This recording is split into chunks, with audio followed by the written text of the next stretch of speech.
Hi అండి, అందరికీ నమస్తే. వెల్కమ్ బ్యాక్ టు సిస్కాసి వరల్డ్. ఈరోజు వీడియోలో చాలా సింపుల్గా బ్యాచిలర్స్ కూడా ఈజీగా చేసుకునే చికెన్ ఫ్రైని ఎలా చేయాలో చూద్దామండి. ఈ చికెన్ ఫ్రై దేనికైనా సరే సూపర్ టేస్టీగా ఉంటుంది. బగారా రైస్ అయినా కానీ, పులావ్ అయినా కానీ.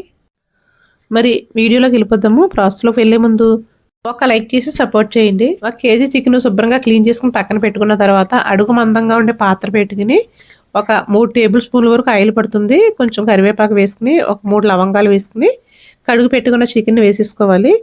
ఒక అరగంట సేపు ఉప్పు నీటిలో నానబెట్టుకుంటే కనుక చికెన్ ముక్క చాలా సాఫ్ట్గా జ్యూసీగా ఉంటుంది. దీంట్లో కొద్దిగా పసుపు వేసుకుని బాగా కలిపేసుకుని కొంచెం మగ్గించాలి.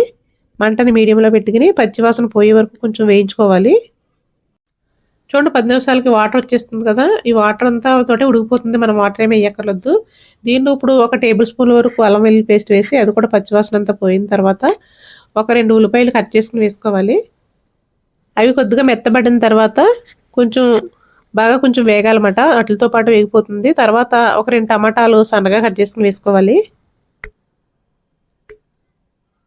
ఇంకా మనం వాటర్ ఏమి వేయం. ఈ టమాటాల్లో వచ్చే నీరు ఉల్లిపాయల్లోది చికెన్లోంచి వస్తుంది కదా వాటర్, దాంతో ఉడికిపోతుంది అన్నమాట.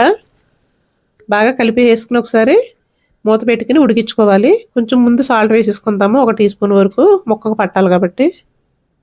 10 నిమిషాల తర్వాత మూత తీస్తే కొంచెం వాటర్ అంతా తగ్గుతుంది. ఇప్పుడు దీనిలో కారం యాడ్ చేసుకుందాము. ఒక 3 టేబుల్ స్పూన్ల వరకు కారం పడుతుంది. మనకి ఫ్రై కదా, కొంచెం కారం ఎక్కువే స్పైసీగా ఉంటుందన్నమాట.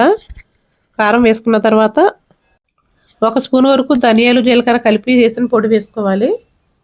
1 టీ స్పూన్ వరకు సాల్ట్ వేసుకుని 1 టీ స్పూన్ వరకు చికెన్ మసాలా కానీ లేదా గరం మసాలా అయినా వేసుకుని ఒకసారి బాగా మొత్తం కలిపేసుకుని మంటని సిమ్లో పెట్టుకుని డ్రై అవ్వే వరకు వేయించుకుంటూ ఉండాలి. మధ్య మధ్యలో కలుపుకుంటూ ఉండాలి, అడుగు పట్టేస్తూ ఉంటుంది.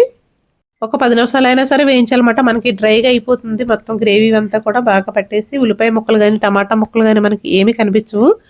చూడండి, లాస్ట్కి మనకి చికెన్ పీసే కనిపిస్తుంది, గ్రేవీ పడుతుంది అన్నమాట. ఒకసారి ఇలా ట్రై చేసి చూడండి, చాలా బాగుంటుంది.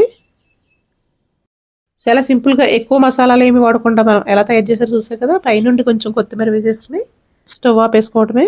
అంతేనండి. వీడియో నచ్చితే కనుక లైక్ చేసి సపోర్ట్ చేయండి. Please subscribe.